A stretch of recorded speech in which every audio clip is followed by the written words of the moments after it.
Mr. President, as we gather here once more to discuss the humanitarian situation in Gaza, I cannot help but reflect on the narrowness of these discussions.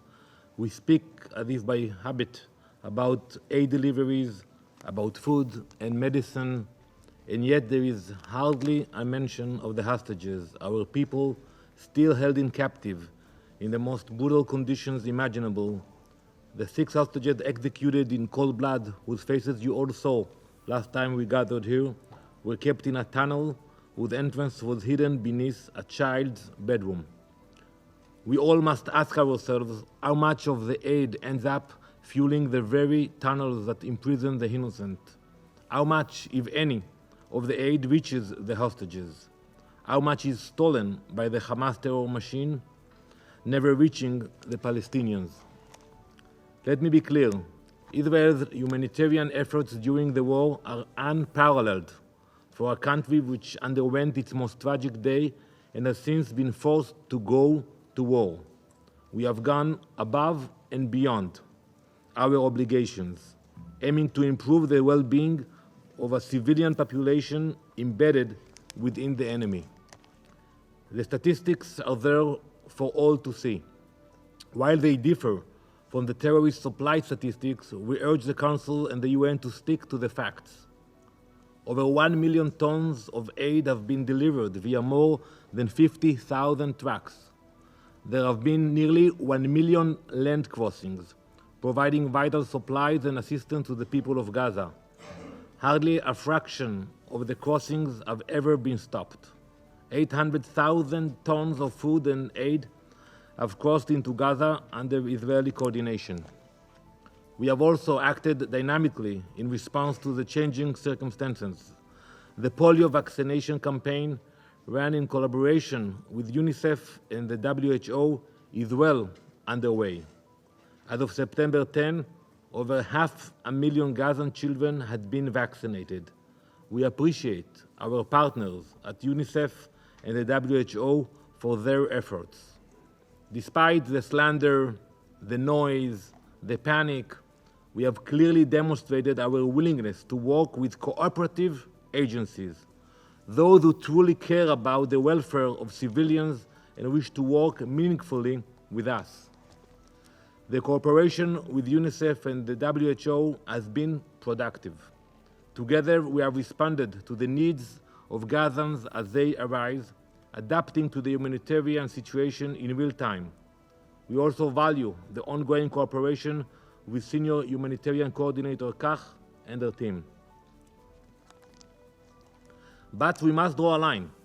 We cannot work with everyone, and we will not work with those who do not care for civilians, but only care to harm Israel.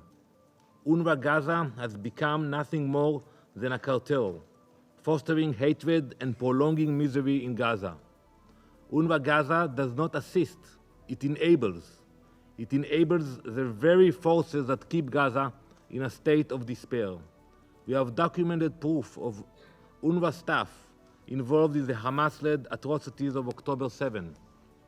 Earlier this year, we provided more than 100 names and military IDs of terrorist operatives currently employed by UNRWA in Gaza to Commissioner Lazzarini. This list is part of an ongoing process and does not yet reveal the full extent of the infiltration of UNRWA Gaza.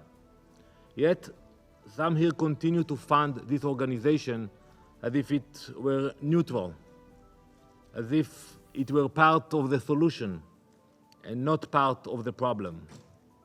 Just last week, as many of you mentioned earlier, on Wednesday, September 11th, our forces conducted a strike on terrorists operating inside a building which was once a school.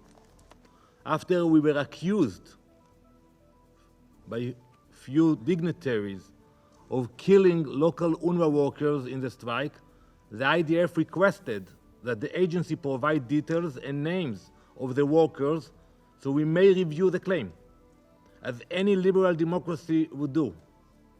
Until now, no answers have been provided by UNRWA despite repeated requests. However, we have confirmed several terrorists who were eliminated in the strike. These terrorists included Muhammad Adnan Abu Zayad, Yasser Ibrahim Abu Sarar, and Ayad Matar. Each of these terrorists were Hamas military operatives. Each of them was also employed by UNRWA. They have a day job with UNRWA and a night job with Hamas. Colleagues, the most effective way to improve the humanitarian situation is clear: the removal and dismantlement of the Hamas terror organization, the cause of the suffering, the monsters who bear sole responsibility.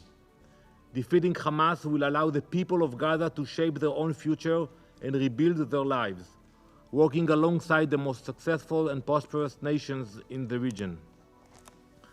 Let me be clear, with Hamas left in control, no meaningful discussion can take place about Gaza's future, not about its governance, its reconstruction, or its prospects. The root of the humanitarian crisis in Gaza is not a shortage of food or medicine. It is that Hamas continues to hold its people hostage in service of their evil ideology.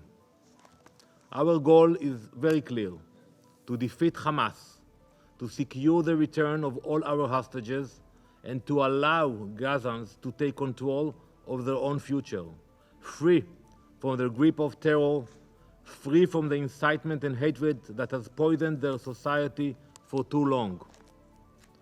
Once Hamas is gone, we want the people of Gaza to administer their own affairs, to rebuild their lives with dignity and in peace, alongside their Israeli neighbors. As long as Hamas rules Gaza with its hateful ideology, the people there will never have a chance at a decent life.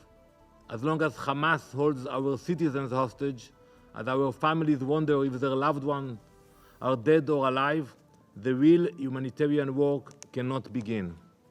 It is time for this Council to acknowledge the truth. The humanitarian crisis in Gaza isn't due to a lack of food or medicine. It stems from lack of genuine leadership, poor management, and the grip of a terror organization that values death over life. The defeat of Hamas is not just an Israeli interest, it is a humanitarian imperative. Thank you.